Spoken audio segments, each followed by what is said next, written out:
at it, covering some more ground today. We're still underneath the experiential sort of blanket.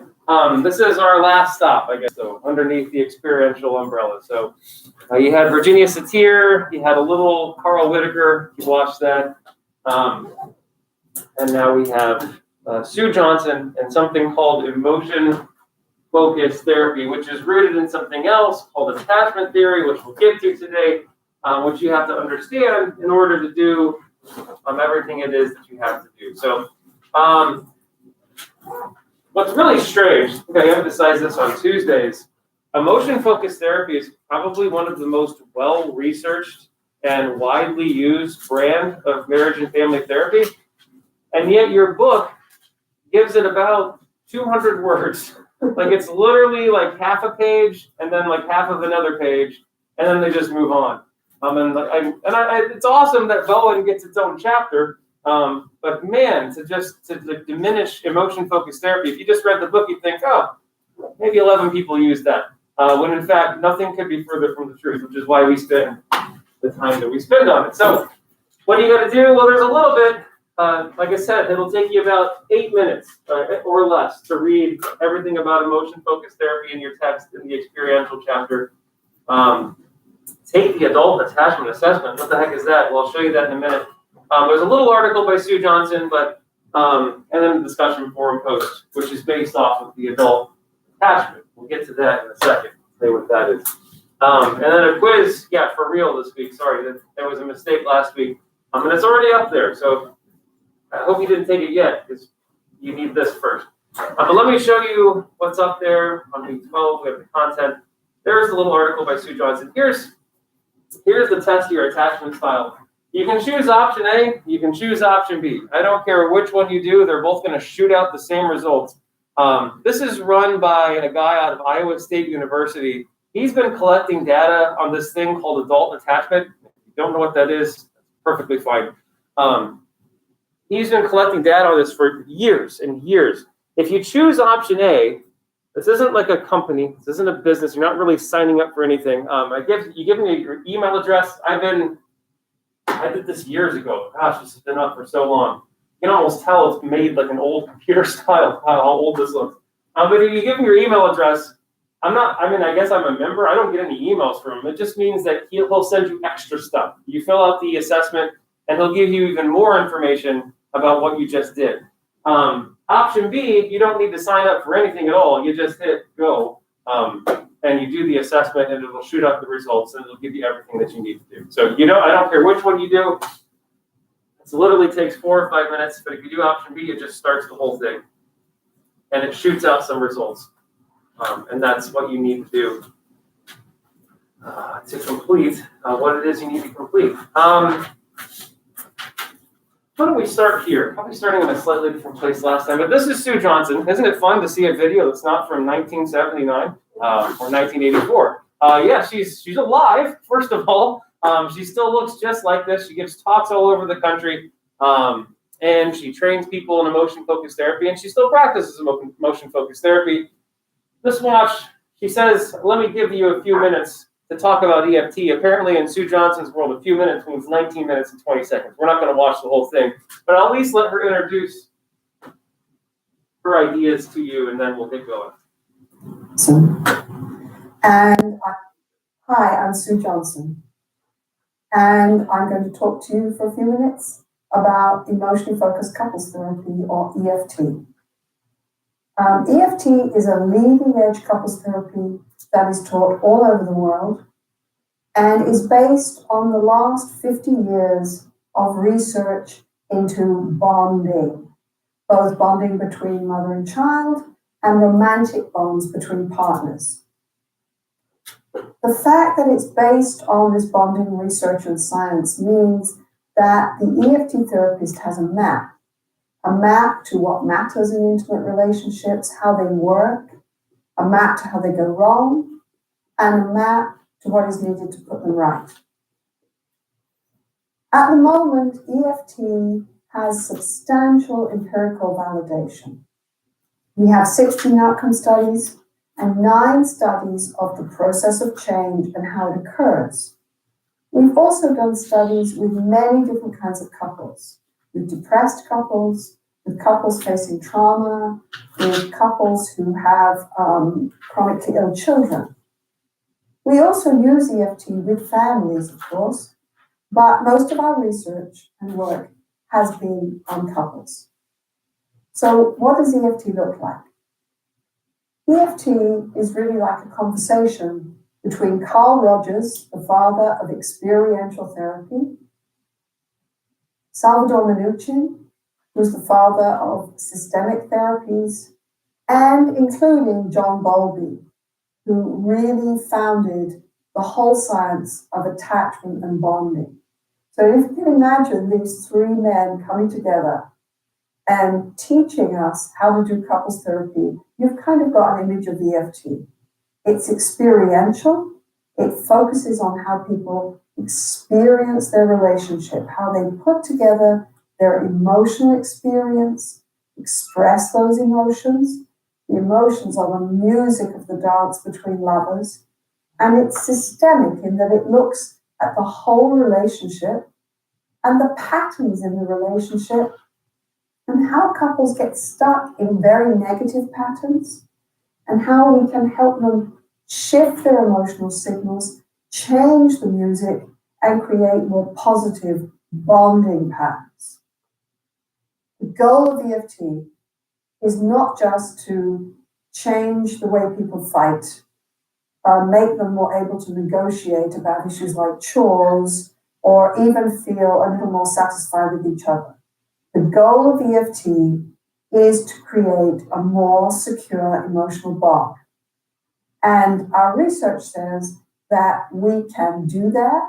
We can also create satisfaction, intimacy, trust, all these good things that come from feeling more secure with your partner.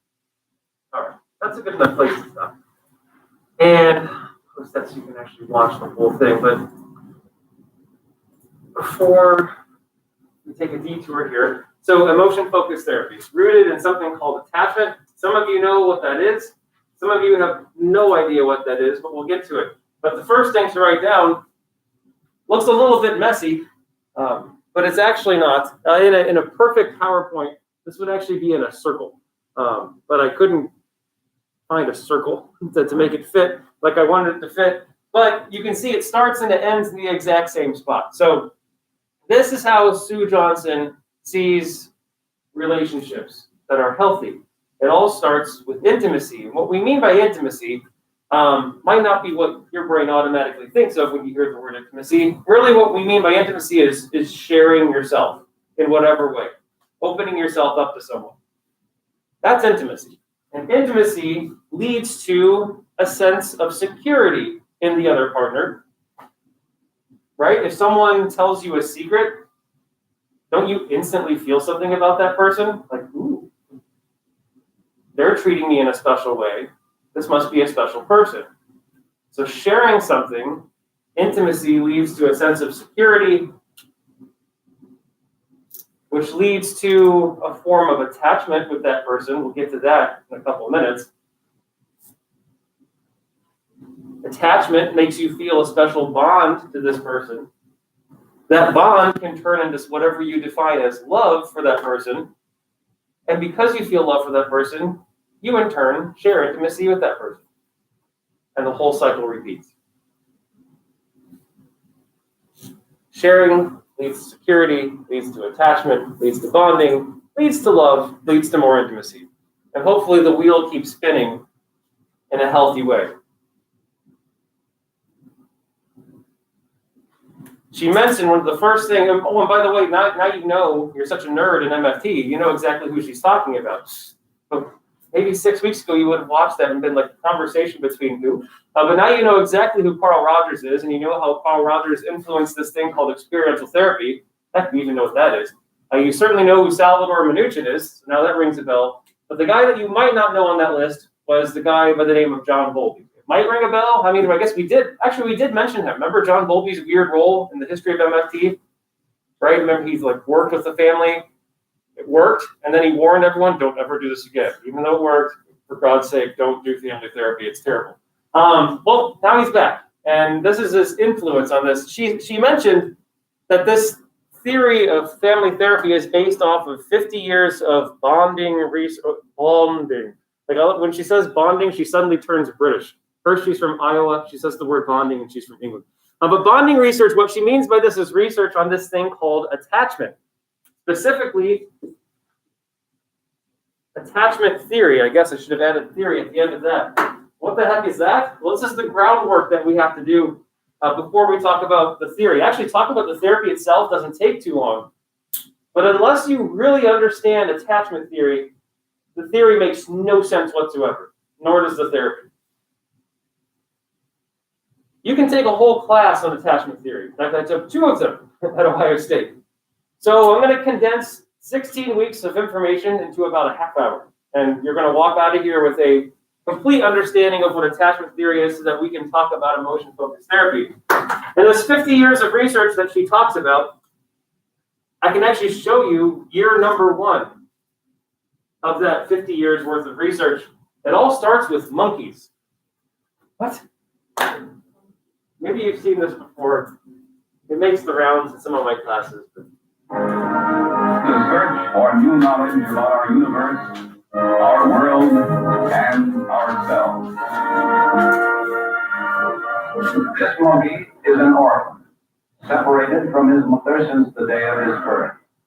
Literally, his life hangs by a thread, a soft cheesecloth pad that is his only companion, his only comfort. Once a day, the pad is removed for cleaning. This is the laboratory of psychologist Harry Harlow. Distress. Permanently. He is studying monkeys to better understand human relationships. He may die for want of love. Harlow believes he can use science to study love. With a series of pioneering experiments, he explores territory where few scientists have ventured. It's annoying when I pause these things, right? Why can't you just let the whole freaking thing play out? Why is he doing this? Anyone know the context? Like monkeys in a laboratory, the year's like 1952, somewhere around there. I mean, studying love sounds fun, I guess. Well, let me ask you, the question that started getting asked in the world of psychology for an important reason was this: is love, and when I say love, I mean like nurturance, like hugs and kisses and all that stuff. Is that a want or a need? Remember back in 2nd grade, you probably filled out a workbook. Let's separate the wants from the needs, students. Telephone. Want. In other words, is love, we'd all agree, I hope we'd all agree that it's nice to have, right? Oh, I hate feeling it. So we'd all agree that it's awesome to have, but is it actually necessary? Is it, which category do we put love in? I know it's 9:45 in the morning. This is a pretty deep question. It's not a philosophy class. You think it's a need? Why would you say that? What would happen if you didn't have it?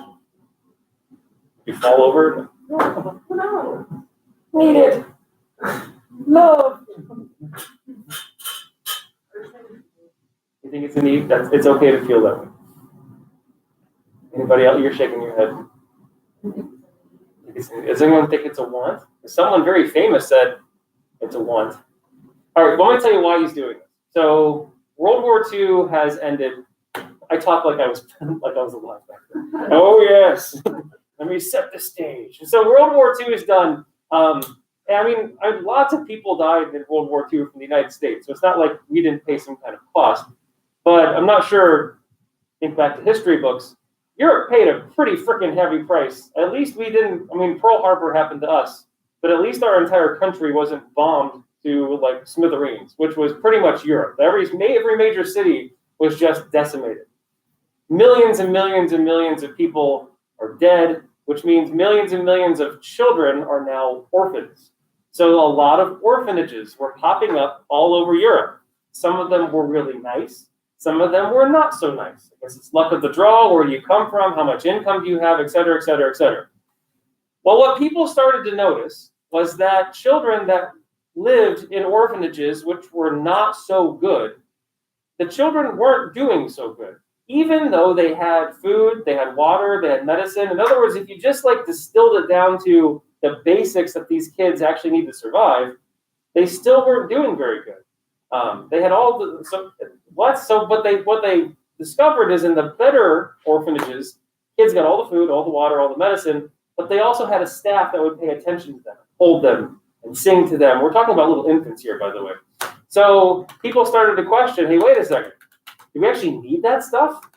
Because a very famous psychologist who was still alive back then, and by the way, if he said something, everyone listened, was Sigmund Freud. And the question started getting posed, and Sigmund Freud said, no, it's not a need, it's a want. He said love was a want. And he didn't really talk like that, but I'd love to think that it just makes it more fun to turn him into a cartoon. What was I saying? So anyway, so if Sigmund Freud said something, everyone listened, because there's only like 3 people in the whole of psychology. That's all there is. There's like Sigmund, his friend Carl, and a couple other old guys. And so if they said something, everyone said, oh, it must be true. Well, Harry Harlow was interested in this, and he came up with kind of an ingenious way to test for this. And this is what he discovered. And eventually it led to emotion-focused therapy. We'll get there. It might take us an hour, but we'll get there.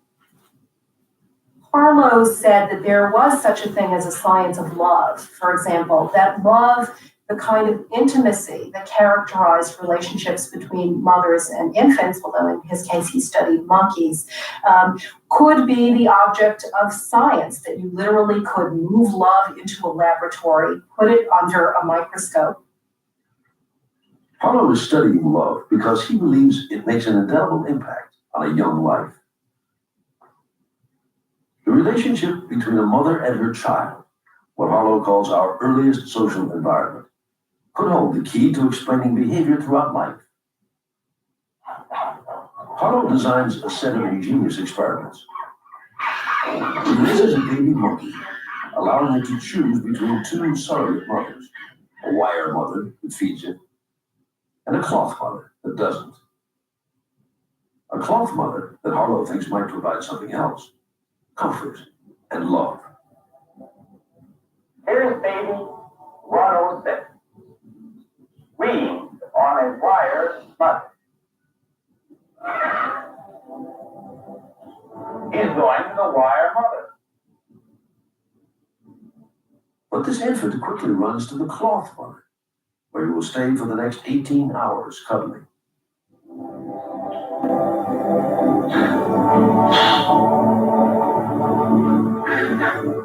In Harlow's mind, choosing nurturing over sustenance. In another experiment, Harlow creates a fearful situation. Whom does the infant turn to now? Let's find out what his reactions to his mother are when we frighten him. He's scared, all right. And he does what any child will do in a similar situation. He was running to his mother, to touch her, to drive away his fear.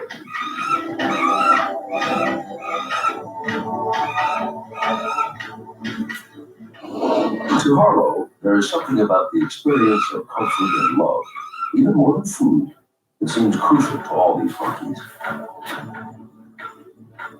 But what happens when the infant is raised alone, without any mother at all, wire or cloth? In this situation, the orphan monkey stays alone. He won't even go to the cloth mother when frightened, but retreats into his own world. Harlow believes he has shown how want of love can damage an infant for life, and he worries the same is true for people. What comes through loud and clear in Harry Harlow's experiment was that early experience and the environment were crucial to the healthy development of the infant child. And that in a sense, if you messed up, if the right kind of maternal presence was not there during the critical years, then that infant might grow up to be an adult incapable of forming healthy relationships with other kinds of people. Kind of a leap, but that's where we're headed. So we'll get to this. By the way, just as a little aside, do you remember in our like walk through the history of MFT. But we got to a point where we talked about how people blamed cold mothers on the development of schizophrenia. You remember that? It was like a little blur. This is where that comes from. Did you catch at the end that the infant monkey that was raised with no mother whatsoever, what was the reaction? What does that look like? I mean, is there a psychological disorder? That monkey was just kind of rocking back and forth. What does that look like?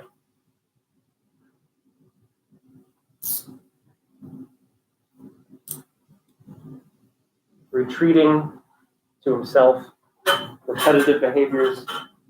It looks like autism. That monkey was displaying a form of autism. That's what it looks like. They're retreating, like those repetitive behaviors, sometimes rocking.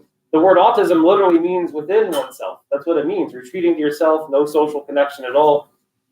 And that's what that monkey was doing. This is exactly where that idea came from. This is just like some trivia for your next cocktail party. You have to write this down. But remember, I know this sounds weird, but remember we thought mental illness was one thing on a spectrum, with schizophrenia being really bad? Well, we also thought autism and schizophrenia were the exact same thing.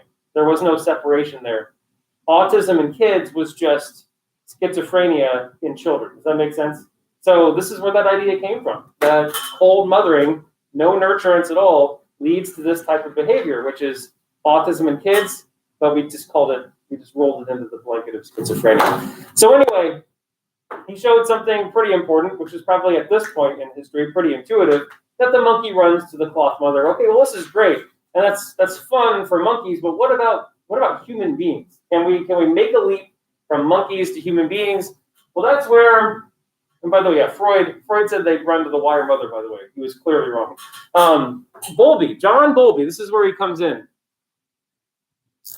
John Bowlby liked Harlow's research, and he had an idea of how we could take this stuff and apply it to human beings.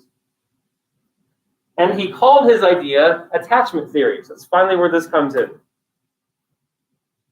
So Bowlby got really interested in the relationship between the primary caregiver, which we'll just call the PC, that's just the person who takes care of the kids the most, the relationship between that person and the child. That's exactly what attachment theory is. It's the study of this. It's not the study of the child. It's not the study of the PC. It's the study of the relationship that forms between a primary caregiver and a young child. And he took Harlow's ideas, he just expanded it a little bit more. And his really big idea was this thing called the internal working model. Does anyone know what that means? Some of you have had some attachment stuff at some point. This was the big idea. How many of you think the way you were raised by your parents has some kind of influence on how you act in adult relationships? Like with boyfriends, girlfriends, partners, etc. Most people would agree to some extent. Well, that's kind of what this is. The internal working model, it's kind of a mouthful. If you've ever heard it before, it's like internal, what the hell, internal working model. And it is kind of a complicated term. I don't know why he picked that, but all this is a schema. That's all it is. The internal working model is a schema inside your head. It's just a really important one. And I'm assuming everyone knows what a schema is. Like files of information about stuff. We have a schema for grease marker. You know what it is. You know how it's used, how it's not used. Well, this is a really important schema. It's your schema for close, meaningful, intimate relationships.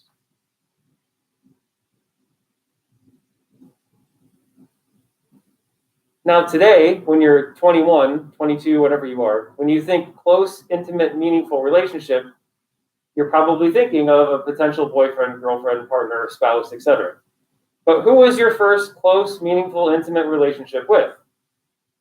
Your primary caregiver. In other words, Bowlby's making the leap and saying, look, this is where it starts. This is literally the foundation for your schema of close, meaningful, intimate relationships. It comes from this relationship. This is how it's built.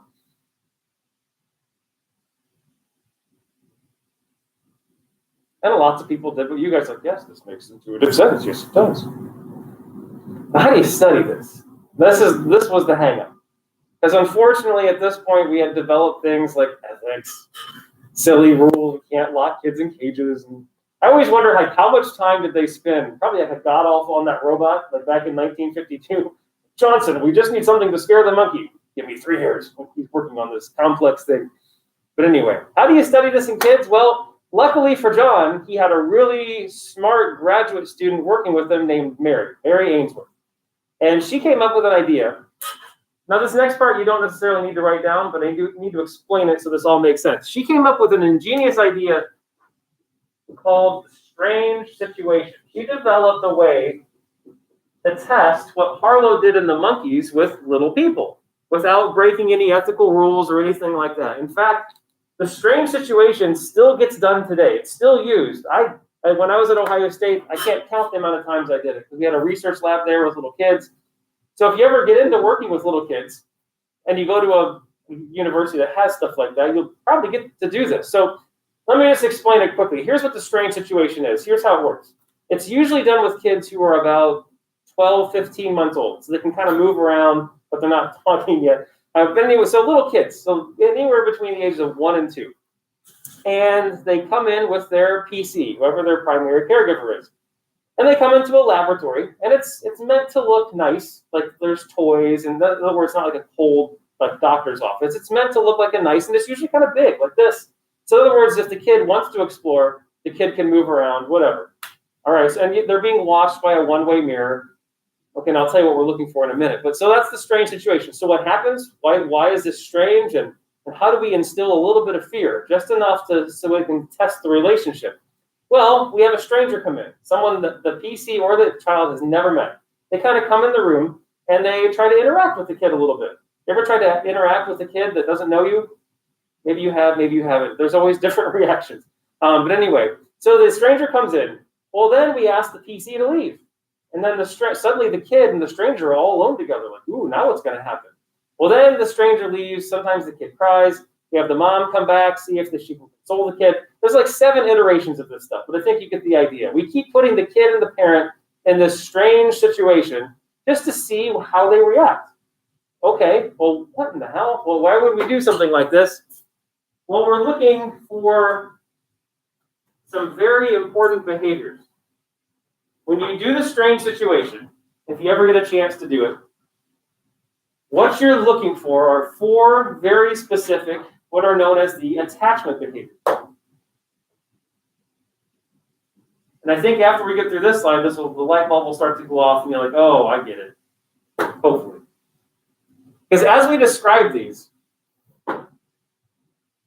think of a little relationship. Think of the relationship between a mom and a child, or a dad and a young child. But at the same time, think of the relationship between adults.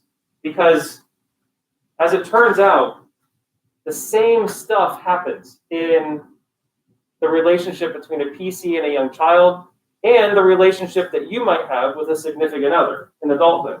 It's the same stuff.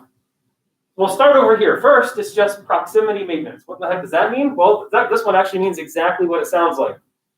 Physical distance. How much physical distance does there seem to be between the 2 people? Go to Walmart. That's our lovely free social lab. Cross-section of the entire universe comes into Walmart 24 hours a day. Just observe different parents and their kids. Some parents and kids are walking together like normal human beings.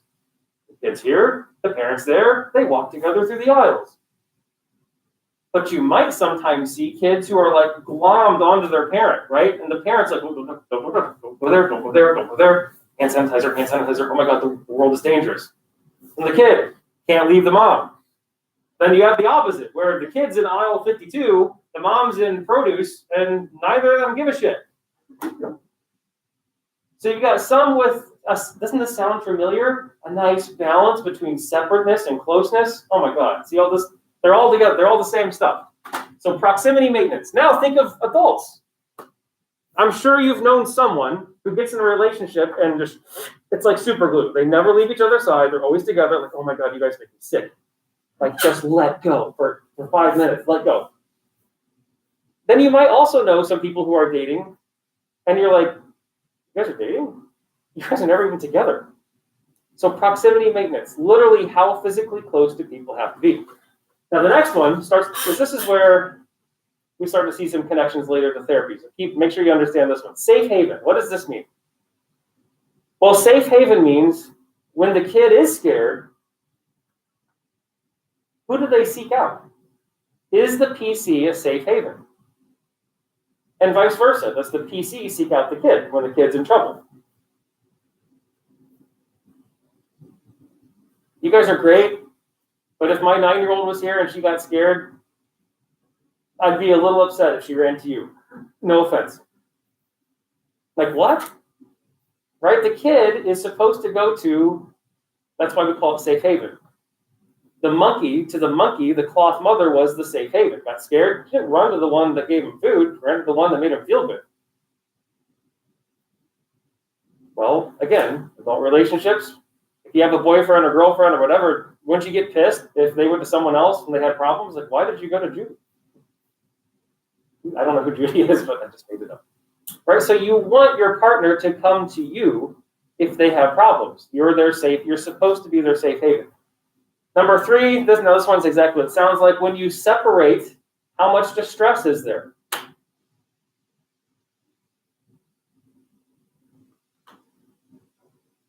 If I separate a kid from their parent in a weird laboratory, I hope I see at least some distress, right? The kid's never been here before. So this, we actually want to see a little bit. What if you see none? What if the kid just sits there? What? Right? And then what if it goes the other way? Well, we'll get there in a second. And then last but not least, secure base. Now this sounds like safe haven, and it's connected, but it's a little bit different. Secure base means if the kid comes to the parent, does that work to actually relieve the anxiety, the fear? Does it take it away?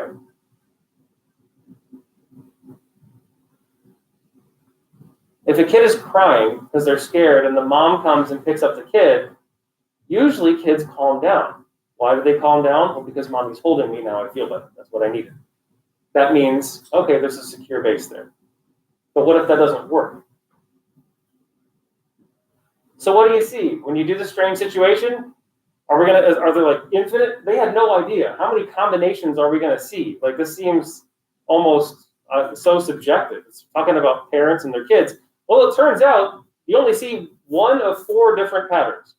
Well, one of which is not a pattern, but 3 major ones and then 1 outlier. So the one that you see the most when you do this is the one that you'd probably expect to see. And that's what we call a secure attachment. 75% of the time, or 70, sorry, about 77 times out of 10, you see what's known as secure attachment. And what secure attachment is, it ends up, there's like a healthy distance. They usually come in the lab, and the kid plays, but the mom's always, or the dad is always checking on them. You know, like, you okay? Okay, go ahead. So the parent lets the kid explore, but not like, do whatever the hell you want. So there's a nice level of exploring. Safe haven? Absolutely. When the stranger comes in the room, guess what the kid does? The kid immediately turns towards the PC, like, we don't know this person. Separation distress? Yeah, when we ask the PC to leave the room, the kid starts to cry.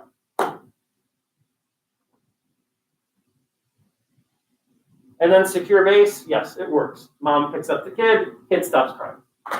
Perfect, you're a secure attachment. Congratulations, let me stamp your forehead. You're gonna be emotionally healthy the rest of your life. Secure attachment is a huge protective factor against psychological distress, problems, emotional problems.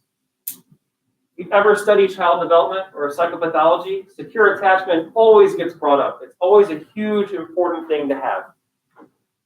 But we sometimes see things go in 2 different directions, which will become important for understanding adult attachment in about 6 minutes or so. I'm like an airline pilot. ETA on adult attachment, about 6 minutes. Stick with it. So the first one, insecure avoidant. What is this? Well, this is when, again, now we're going to make some harmony to some theories we've already talked about. Insecure avoidant happens when there's seemingly no emotional connection between the two people at all.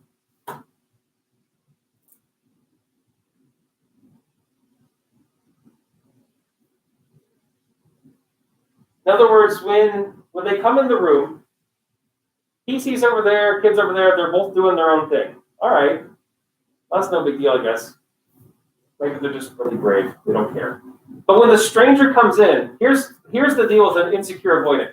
If I didn't tell you who the parent was and who the stranger was, and I just let you watch, you wouldn't be able to tell. Because the kid treats the stranger just like they treat the PC. There's no fear, it's just like, hey, whatever. So you literally would not be able to tell. Parent leaves the room, kid doesn't care. There's no crime, there's no distress. And parent has no problem leaving the room. Like, hey, you're going to watch them for a few hours, so I got other stuff to do. And then secure base kind of becomes a non-issue because there's no distress to console in the first place. So that's our insecure avoidant. And then the polar opposite is insecure anxious. And oftentimes you stop insecure anxious halfway through because you just know, and why put the kid through the torture? Because when they come in the room, you see that family that I mentioned that came in like an organism. Yeah, usually they're like holding the kid and they sit down together. Kid's not allowed to leave the lap. And I'll never forget, old Tuesday section of this. So when we did this at OSU, there was a button, and the parent gets told what's going to happen. It's not like this is a big shock to the adult in the room. That you tell the adult, like, look, I'm going to push a button, see the red light? Okay, when the red light goes off, that's your cue to leave the room. Like, oh, okay, so red light, perfect. So I remember standing behind one, and you could feel the anxiety when they came in. Like, you just knew, yeah, this is going to be insecure anxious. And you hit the button, and like, come on, you're supposed to leave the room. And the mom was like not trying not to see it. Like, I know you can see the goddamn red button, leave her. But then she's like, okay, mommy's gonna leave the room, but I'll be right back. Like, and the kid's like, what? Then, well, why are you gonna leave? Like, what are you doing? Like, you're literally feeding your child anxiety. Like, just give him an anxiety disorder now. Like, just get it over with because that's exactly what you're transmitting to them. And the mom, she would like barely leave. She was like, oh, I'll be right back. And then she like stands outside the door like it's 30 seconds, lady. Your kid's gonna be fine. But of course the kid shrieks the bloody hell. And then we had to stop and insecure anxious. Does that make sense? So there's too much emotional closeness. And last but not least, disorganized happens when there's seemingly no pattern. These are kids that just, damn it, you're not fitting into our wonderful boxes we've created for you. They show a mix of the behaviors. Like 1 minute they look secure, and then 5 minutes later they look avoidant, and it's like, what? You just can't even pick up on a pattern. So this is attachment theory in tiny people. A couple things to write down that are not up here that we've learned from this. Number one, secure attachment and the different iterations are very stable over time. In other words, a kid who is securely attached to a PC at age 2, and by the way, that seems to be when it becomes sort of like solidified, they are still securely attached at age 8 and still securely attached at age 18. I got to be part of a cool study. A lady that worked at Ohio State had this is commitment. She did a longitudinal study that lasted 25 years. She literally tracked kids. She got them when they were born at Riverside Hospital in Columbus. Got them to come in. They did the strange situation when they were like 1. And she literally followed this cohort of students until they were 25 years old. And when I was at Ohio State, I got to interview them when they were about 18. It was really cool. They go to their houses and meet their parents. Like, it was just weird thinking, like, man, you've been part of this since you were like in diapers, and now I'm talking to you. And sure enough, yeah, most of the time, about 85% of the time, whatever you were in childhood, because there's different ways of assessing it the older you get, you were still this way. The second thing, though, to write down is it can change. That's the good news. Maybe if you find yourself in a place that you don't want to be. So it is changeable. It takes effort. I mean, if you're secure, why would you want to change that? But it can change. It can be altered. It's just most of the time it stays stable. All right, so these are like tiny people, which we're not doing couples therapy with. So what in the world does this have to do? Well, attachment theory was around for decades. And finally someone said, what about when we're adults? Does this really have an impact on how, because that was Bowlby's big idea, right? That this is going to impact your life. Is that true, or is that just intuitively makes sense? But well, along came adult attachment, and this is the assessment that you'll take for yourself. So as I describe these, you can think about yourself and where you might land, or your roommate, where they might land. Give the assessment to as many people as you'd like to do. Now, for adult attachment, and the assessment is going to ask you questions about two different dimensions: anxiety about relationships and avoidance when it comes to relationships. And everyone sort of falls somewhere on the spectrum. When it comes to anxiety with relationships, what that means is, and you don't, by the way, you don't have to be in a relationship to take the assessment at all. So it's like, that's not how it's designed. But just think about yourself in committed relationships. Do you have a lot of anxiety about that? Or, whatever, I'll try it. I'll try it just once. I've heard good things. Or, put it this way, if you're in a relationship, do you have a lot of anxiety about that relationship? In other words, or do you feel secure in that relationship? There are plenty of people who are in relationships who do not, they're still anxious. In other words, they're always worried about that relationship. They never can feel comfortable. And their partner might even say things like, I don't understand, I've never done anything to you, I've never cheated on you, we've never had any problems, like, why can't you just relax? But you can't stop it, you're always worried about the relationship. I don't know why. Well, then what about avoidance? That's the other dimension. Some people are actively avoiding getting into a committed relationship. Personal choice. Other people want to get in as many relationships as possible. They can never be single. They break up, they can't stand it, so they get in another one. So are you actively avoiding to what degree? We all fall on the spectrum somewhere. All right, so what do we end up with? Well, in adults, we end up with 4 different types, which are analogous to the ones, well, 3 of them are analogous, to the ones that we see in childhood. We have a secure attachment. And you can see secure adult attachment. This should make intuitive sense. You have very little anxiety about relationships. And you're also not avoiding them. In other words, you're in one, you're in one. And when you take the assessment, by the way, you'll see this picture pop. That's why I picked this one. This picture will pop up at the end, and a dot will appear. And that dot is how you scored. It might be here. You might be just barely secure. It might be way over. So if you scored like perfect secure, you'd be like in that nice little corner over there. You remember x-axis and y-axis and all that stuff. But it's going to shoot you out here somewhere. So maybe you're secure. Maybe, however, you're preoccupied. Preoccupied is the one that's analogous to our anxious, insecure, anxious in childhood. But you can see what this means. Are you avoiding relationships? No, not at all. You have low avoidance. You're probably in one. We're thinking about being in one.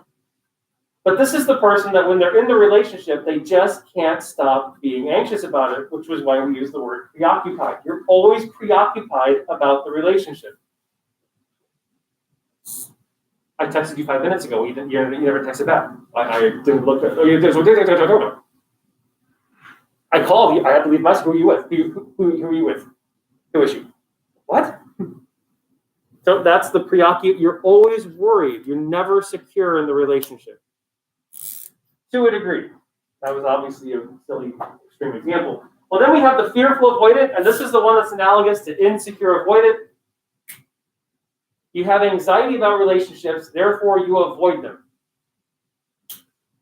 Sometimes purposely, but sometimes unconsciously. This is the person that might go on a lot of dates, but the second it starts getting serious, they can't take it, they freak out, and they leave. Because that's too much. They might even want to get in a relationship, but every time they get in one that just starts to get asked for a little bit of intimacy or a little bit of seriousness, they hit the eject button. And it's not because there was something wrong with the person they're dating, it's because there's just too much anxiety about it. Sometimes people put up emotional walls. Like I teach the humor class, Psych of Humor. We talk about this a little bit in there. People use humor as a way to keep people pushed away. That you never really know the person. So fearful of waiting. And then last but not least, we have a fourth category in adults because we're adults and we can make choices. There are some people right now who are in college. You have no anxiety about relationships at all. If you're honest, no, that's not it. I just don't want to be in one right now because I want to wait until I'm done with college. Okay, that's fine. In fact, that's actually sounds like a mature decision to me. And that's what we call dismissing avoidant. You don't really have anxiety about relationships. You just, now is not the time. Does this make sense? And we don't really have a, there's no like 2-year-olds out there like, mother, I would love a deep relationship with you, but look, I've got 2-year-old stuff to do. I just don't have time. So, I just learned to walk, mother. Please, distance. We'll bond later. Sesame Street is on, please. So dismissing avoidant. Any questions over this? So this is adult. So when you take the assessment, you'll pop up. All right, now what in the world does this have to do with therapy? Because that's the stuff. So there we go. And I was right. It took a half hour. In a half hour, we walked through 50 years of attachment research, all the way from its beginnings with monkeys to its ending point with adult attachment. All right, so emotion-focused couples therapy. There's a lot of shorthand in this. This is just so I could not regurgitate everything that's on the PowerPoint slide. The key ingredients, so healthy relationships, just like all the other theories, we talk about what's healthy, and then we'll talk about what's wrong with you. So healthy relationships, the key ingredient to them is emotional responsiveness. That's what the ER stands for. For both parties, both partners in the relationship to be emotionally responsive to one another. Just like with a parent and a child, a secure attachment comes out of the parent being emotionally responsive to the child, providing that kid with the comfort they need. Well, that's what a healthy adult relationship looks like. Both partners being emotionally responsive to each other.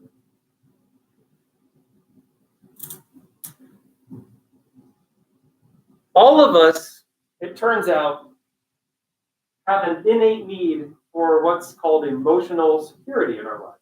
This is just practical human knowledge. We're just giving it terms. Of course, we all need emotional security in our relationships. What that means is you need to trust the person you're with, at least feel that way. And you also want to feel a nice emotional connection to that person. I did this on Tuesday. So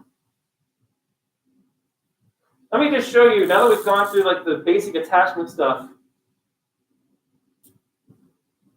some of the cool ways that Sue Johnson has showed, hey, this therapy actually works and changes people. So the plan was to keep this to the end, but on Tuesday, after we talked about attachment, it just made sense to show it. So here's something Sue put together.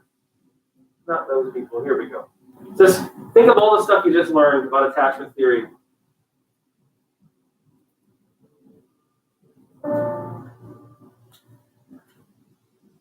So Jane and Carl seek out emotionally focused therapy, or EFT.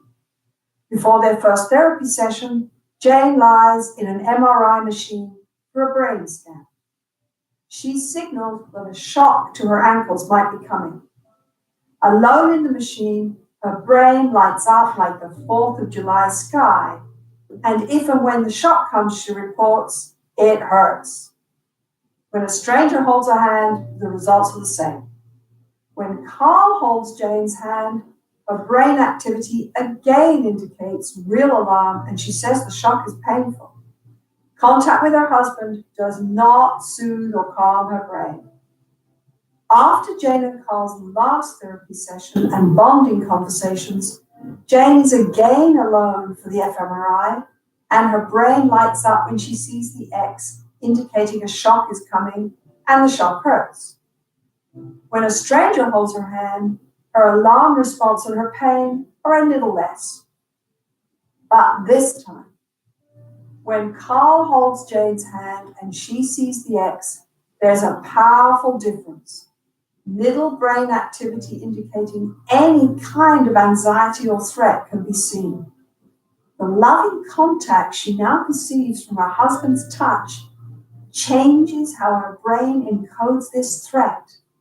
And she reports that the shock is just uncomfortable. Now that is interesting. In fact, these kinds of results make us forget that we're academics and stuffy old researchers and remind us how to do a touchdown victory dance with the best of them. But what does this study, especially the brain scan part of it, tell us? First, that when we make sense of love, we can tune into the attachment channel and shape loving feelings in therapy. Yes, you can invoke this mysterious thing called love just by talking in a new way, a deeper, more emotional way with each other. And when we shape this connection, we can change the way our brains respond to threat and pain. Love is a safety cue that literally calms and comforts the neurons in our brain. Second, these results support all the new research on adult love and bonding. They confirm that secure bonds offer us a safe haven from the perils of life and a respite from anxiety, not just when we're 2 or 3 years old, but as adults. The quality of these bonds then have profound implications, not just for happiness, but for mental and physical health and our ability to face life and its uncertainties with poise and grace. This is just the beginning of the new science of relationships. Is there anything more important for us to understand and shape? We all fear facing life alone. We all long for loving connection, a hand to hold that changes our world into a safer place and soothes our brain. This reminds me of a saying by Jackson Brown. Life is slippery. Take my hand. That's a cool, she replicated that study a couple of times too. But it's kind of a neat way to show that all this stuff actually happens inside the brain even. So in 12 sessions, Carl went from being not a safe haven at all. Not a secure base, I should say. He went from not being a secure base to being a secure base for his wife in 12 sessions. And what an ingenious way to show that. So let's get into the therapy. I've always liked this therapy. I don't know why I put it on here. Just it has nothing to do with therapy or relationships. All right, so now we know about attachment. Now we've done that. So emotionally focused couples therapy. You know all about attachment. You know all about experiential roots. And by the way, we'll come back to this. So just keep this in mind. That old equation that new experiences, you know by now. But it'll come up in about 20 minutes or so. So EFT works on 2 levels at the same time. The therapist is trying to do 2 things with the people inside the room constantly. This might not make complete sense yet, but just write it down for now, and it'll make sense by the time we're done with everything. You're trying to uncover for the person something called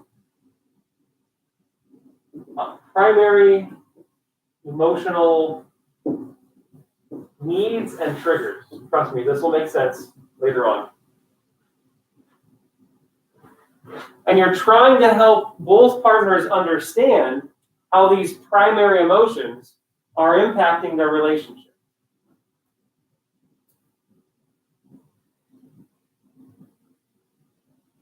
So you're trying to uncover primary emotional needs and triggers. In other words, if you say uncover, that must mean there's things happening for each partner that they're not aware of. or else he wouldn't need to uncover it. It would not be covered. So if there's something covered up that you're trying to help them discover, and you're trying to help them understand how this is screwing things up. How is it getting in the way of your relationship?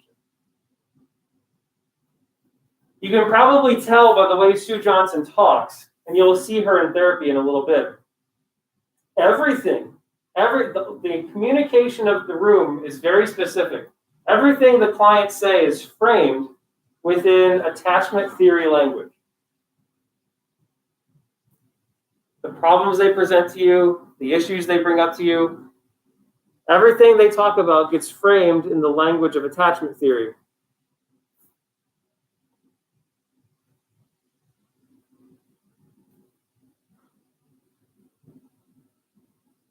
Because you're trying to keep the focus of the therapy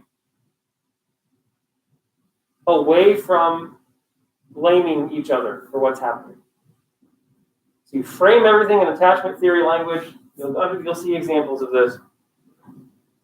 So you're trying to keep the focus on the couple. I should have said it that way. You're trying to keep their focus on the couple, on the relationship, and get away from blaming each other for what's happening. That sounds like quite a lot to do with the couple who, I know this looks messy, but it'll make sense. So now we'll go back to the stuff that we talked about. Where do problems come from? So now you understand the theory a little bit. Well, where in the world do problems come in? This will be the messiest slide on the screen, I promise. It's actually not as bad as it looks. So problems happen. The first thing to write down, problems start to happen in a relationship when either one or both partners' emotional security is threatened. So let's just pretend you're in a relationship. A problem is going to start happening. Well, that could be because your emotional security is somehow threatened. Or at least you feel that it is.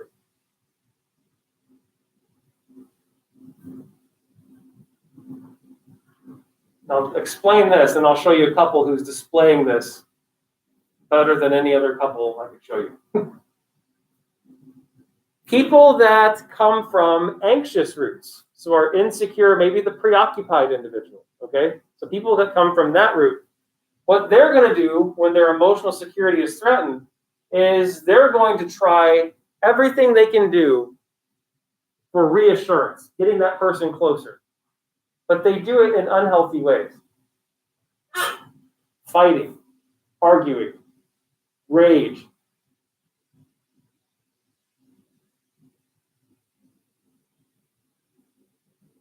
Other partners usually describe it as pestering, nagging. She's constantly on me. Oh my God. Like, just let it go. Let it go. Why can't you let things go? So but think of where that person's at. You're always worried about the relationship. You never feel comfortable. You have this unsatisfied need for this emotional closeness. You never feel it. So you go after it.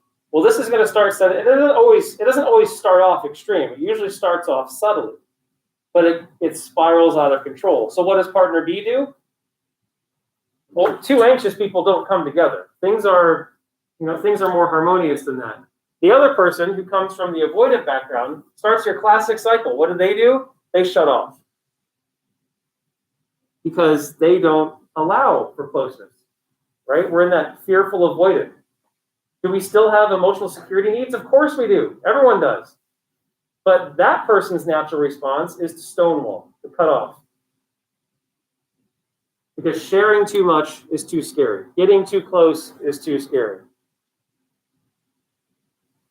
In other words, at the bottom line, both of these individuals, they're both going about it in entirely different ways. They both have emotional security needs, but the way they're going about it completely backfires and sabotages the whole relationship. And it starts a really vicious cycle that the partners get caught in. Okay, so let's just finish this slide, then I'll show you the example. It's just easier that way. So what happens? So it's hard to say exactly what triggers it. It could be any amount of things. But when someone's emotional security is threatened,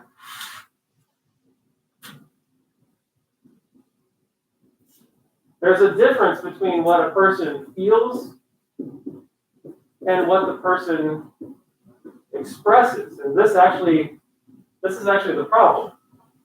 This is what emotion-focused couples therapists try to stop. The person feels primary emotions, but they express, and here's the problem, they express what are known as secondary emotions.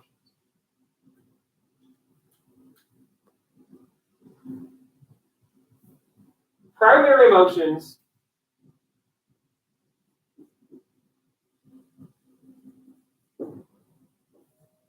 are hurt. And these are the negative ones. There's also positive ones. But then the big one. Our primary negative emotions are feeling, you can feel hurt, you can feel sad. Think of a child, a very young child. Children can feel hurt. I can tell you this. Children certainly can feel sad.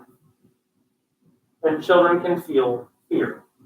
These are our basic primary emotions that drive us since infancy.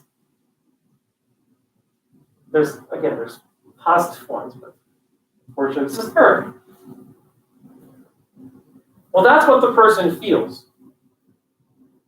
The partner who goes after their partner because they don't feel close to them, the reason they're going after them, if you uncover it all, this person's scared to death. They're scared they're going to be alone. They're scared their partner doesn't really love them. Think of the partner who does honestly get worried when their partner doesn't text them back. They don't want to feel that way. They don't want to feel jealous. They don't want to feel, they hate the way they feel. But they feel that way. What they're feeling is jealousy and anger. But really, if you could hit the pause button and understand what's really going on, that person is actually scared. They're scared their partner's doing something. They're scared they're not enough for their partner. Does this make sense? So our primary emotions are what's driving, and that's what they feel. But the problem is they don't express those. Partner A doesn't come up to partner B and say, texted you. The reason I texted you was I was a little afraid. I was afraid that I might lose you and then I'm not enough. And you didn't text me back, and I'm still scared. I'm scared I'm not enough. No. You express your secondary emotions. The rage. What do you call that? Jealousy, anger. Those are our secondary emotions that couples express. What you're desperately trying to get those partners to understand is, I get it. She's expressing this, he's expressing that. But at the end of the day, you're both scared. Let's start there. And so you're trying to constantly help them uncover their primary emotions, so they'll stop expressing the secondary ones. So here's a couple that's not very good yet. I don't know what session this is, but it's got to be somewhere in the beginning. And then we'll get to this negative cycle. Here is, we're done with that. So, our first couple.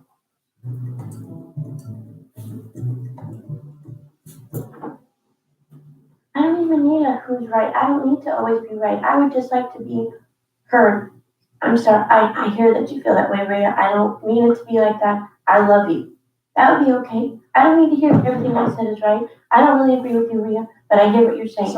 And I love you. And I don't know what to do now, so. And just as we're watching, just notice the deep, caring, psychological reaction from the husband.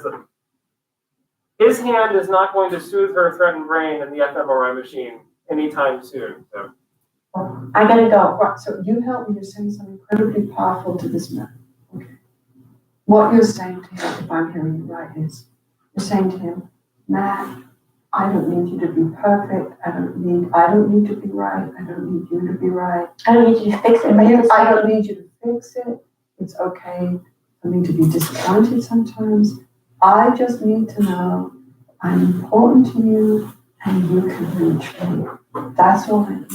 I'm sorry you're upset, Rhea. What I'm doing here is outlining and going and reflecting her attachment hurts, her attachment needs and longings, and listening to her. My assumption is validating her, reflecting her feelings, helps calm her down helps calm her down and be able to come more into the moment and stay with the present process. I'm sorry you're upset, Rita, and I love you. Yeah, I'm Something sorry. like I that. care about how you feel. Yes. I care that you're hurt. I don't mean it to sound And like even that. though we're getting caught in this dreadful dance here, I love you. You need reassurance. That's what you're Yes. telling him? Yes. You're saying to him, I love in you, those moments- even though it sounds like I don't love you, and even though I don't know what to do for you, and I can't really be this person, and I don't have anything for you, I do love you, and I don't even want. though you might be telling me, Matt, that you don't know how to be with me right now, and that you're overwhelmed right now, what I need is somehow to know that you're still struggling to be with me. I matter to you and that you love me in spite of all this. Because I don't really know that he loves me. I need reassurance. That's what you're telling me? I just don't know that he Can loves you- me, really. Can you tell him that right now, even in those dreadful moments? This is the first time that I create an enactment, which is a central part of EFT. What I've done is gone in and tried to distill her emotions, really focusing on the attachment meaning and get a more clear sense of her core emotions, her primary feelings underneath all this anger, and then ask her to give this emotional signal, this clearer emotional signal about these underlying feelings to her partner. Even in those dreadful moments, it would help me so much not to spiral down into despair, to know that even though we're caught in this dreadful clash of titans, I still matter to you, that you love me. Can you tell me that? That's what I'm longing to know. That's what would fix it for me in that moment. It would help me calm down. And it would help me stop trying to be right or to make my point to you if you could just Reassure me. somehow reassure me and tell me that you love me. Or make some gesture that would just, Reach for me, yeah? If you reach for me. anything would be nice to make me feel like you don't just have nothing for me. Right. I hear what you're saying. I hear that. My immediate reaction is nobody's doing that for me, and I'm putting forth one more effort. My finger is in the dam and the water is lapping over. Yeah. And I gotta do one more thing? Not sure if that's the reaction that she was going for, but something happened there, which is actually really important. Yeah. Can you explain primary and secondary? I'm just confused. Absolutely. Let me bring this back up for a second. So think of it this way. Let me give you an analogy. Your primary emotions, they're all still inside us. We still experience them. They're like the undercurrent, like in the ocean. We're not really always hyper aware of them. They're always there. But what we typically express as adults, and kids even, those are our secondary emotions. Think of not the bully, but think of a kid who like lashes out at a friend. Like maybe that friend did something to him that made him worry about their relationship. Like if you have a best friend and maybe that best friend doesn't invite you to a birthday party, you're gonna get pissed? Yeah, you might hit him. Like, I don't know why I'm just thinking of an example. Like, why are you so angry? Like if we peel back the anger, what's driving that anger? You're hurt. You're hurt because you weren't invited. Does that make sense? So the primary ones are like, we can take these things like rage, jealousy, anger. There's something underneath that's actually leading to this. So primaries are the undercurrent, secondaries are like the wave that we actually see. And unfortunately, we just lump them all. We just call them emotions. Oh, you're feeling this. When really, there's more to it. So what Sue's trying to do, Sue's trying to be like that woman's inner monologue. Like she's trying to give it a voice. And that's what I meant by framing things in attachment language. She's everything the woman's saying, Sue's kind of giving back to her, but using attachment type language, trying to constantly frame it that way.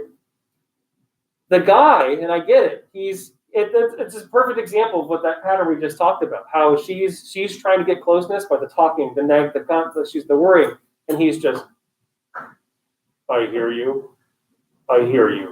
but it's just what. And I wish those little videos, I can't get them to not pop up, those little boxes, because the jam and the finger, what, I don't know what that meant. The analogy, I've seen that video 80 times, his analogy still doesn't make any sense to me with the dam and the finger. I don't know what that's supposed to be. But anyway, but he does something very important. What's the first thing he said? Well, I'm sorry, after that. What's the second thing that he said? But no one's doing this for me. Did you hear that? Whoa, this aloof, non-talking, stone-cold, emotionless human literally just said, my emotional security needs are not being met, without saying it. He said, no one's doing this for me. I can't see the end of the video, but I'm sure Sue didn't let that go and say, tell me more about what you meant. Because we hear that he lashes out, right? But the first thing that he said was, I need a hug. Basically, he doesn't feel like his needs are being met. So amazing, right? So emotional security needs not being met, both showing it completely different ways. And of course, the entire thing's backfired. So here's the negative cycle. If we just want to give it, I like giving these things like equations. So you can see them laying out. Here's how it all plays out. You want closeness. That's what we all want. Or you could also say you want emotional security. We have that need. Who doesn't want to feel close to their partner? Of course you do. Because you want closeness, you react with your secondary emotions, and the B stands for behavior. Secondary emotions and they're linked.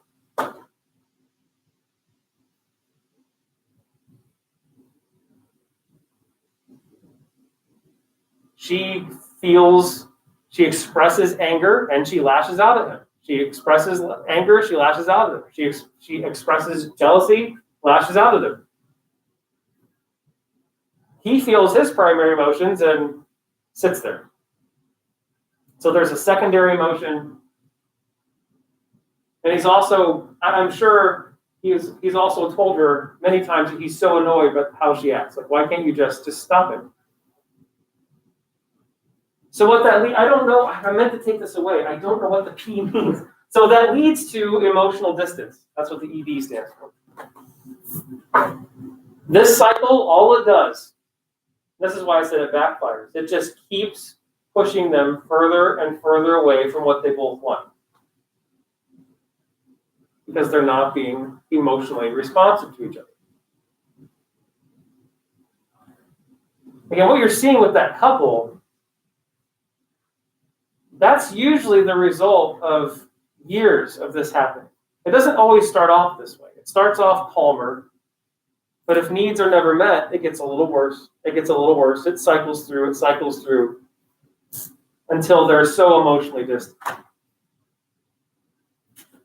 So the therapist's job, essentially, well, I got it on the next slide. Forgot. Now this, just take a second. This is, if I have a top 5 Far Side cartoons, this is in my, I don't know where to rank it, but this one always just, I love this. Did you ever build forts as a kid? The kids, they're kind of out of the fort building stage, I guess, but this cracks me up so much. And anyway, so your therapy goals, your overall goal, so now we're going back to the beginning. Your goal is to create a secure attachment between the couple. They don't have it. So for each partner, these are your goals. Recognize what their primary attachment needs are. He just said it. No one's doing this for me. No one's doing what, Matt? Take me there. So get each partner to recognize their primary attachment needs. Teach them how to express them in a healthy way to their partner. And then teach them how to recognize their partner's needs and respond accordingly. So literally, it's like you're trying to take this couple back to when they met and when they treated each other kindly. Just listen to me. It's just basics. This is relationship 101. The problem, though, is people don't, I don't know, we're all different. Some people naturally do this, but some people don't naturally understand their primary emotions, and that is driving them. They just know they're angry all the time. No one's ever stopped and talked to them about why they might be angry all the time. And they might not even be able to explain it. I know that some people talk. I don't know. I'm just angry all the time. Why? I don't know. Angry all the time.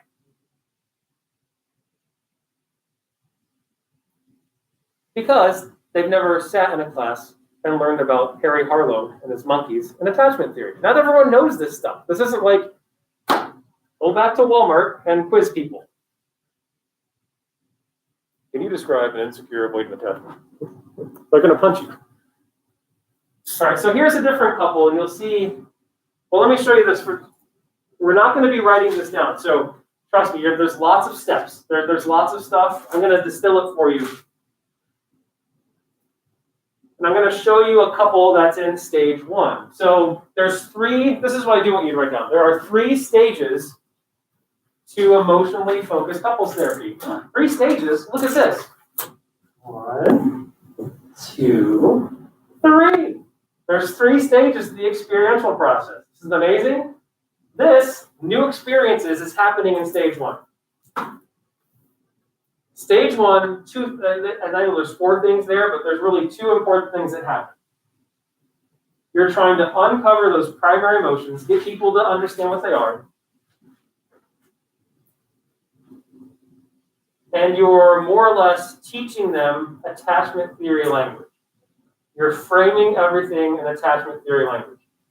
So you're trying to get the partners to understand the primary emotions that are causing problems, and framing it all in attachment language.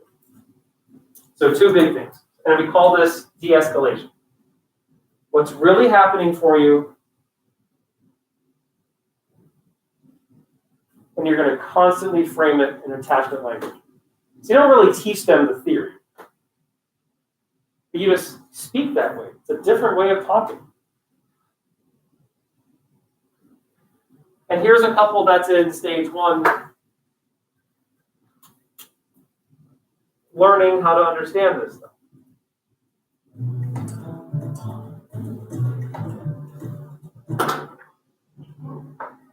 Tim, what's hard? I mean, how does your body feel when you think about showing him that vulnerable side of you?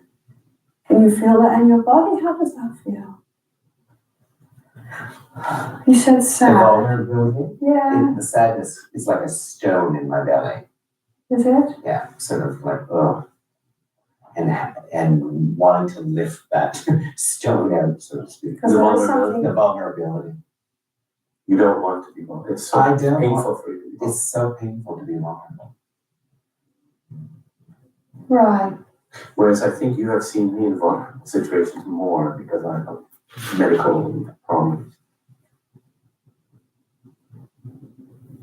And when someone else is vulnerable, not me, I can be seen as capable.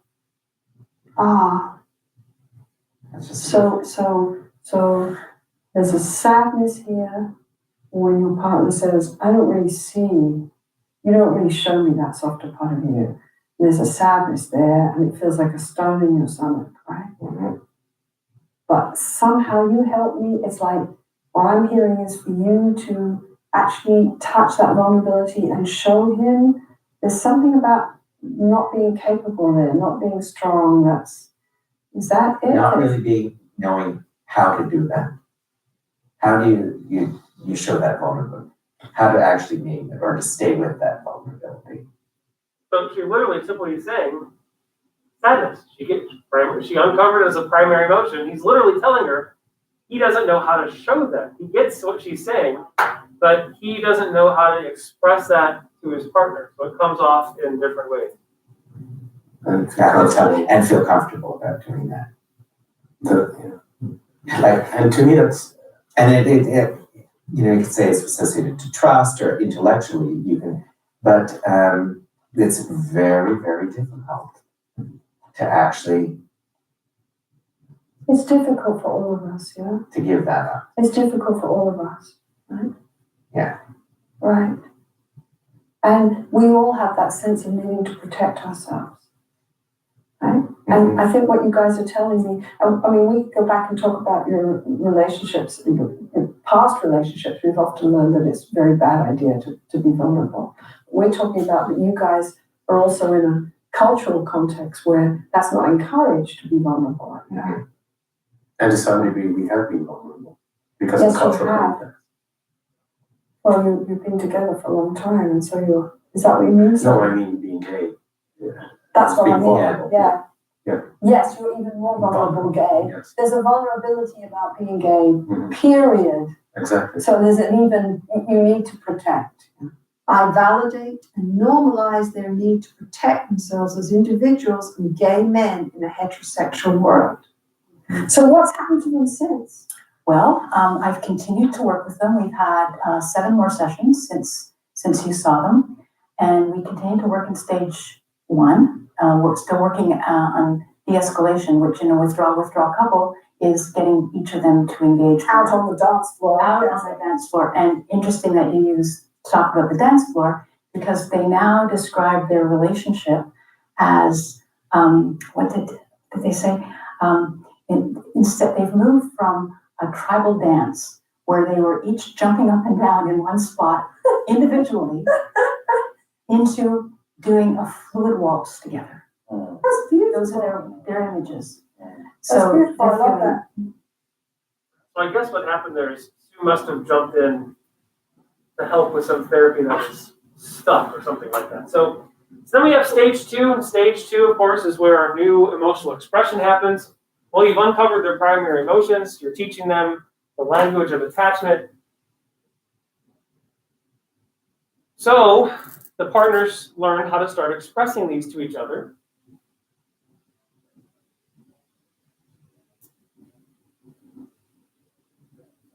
That's really what's happening here. You're changing interactional patterns.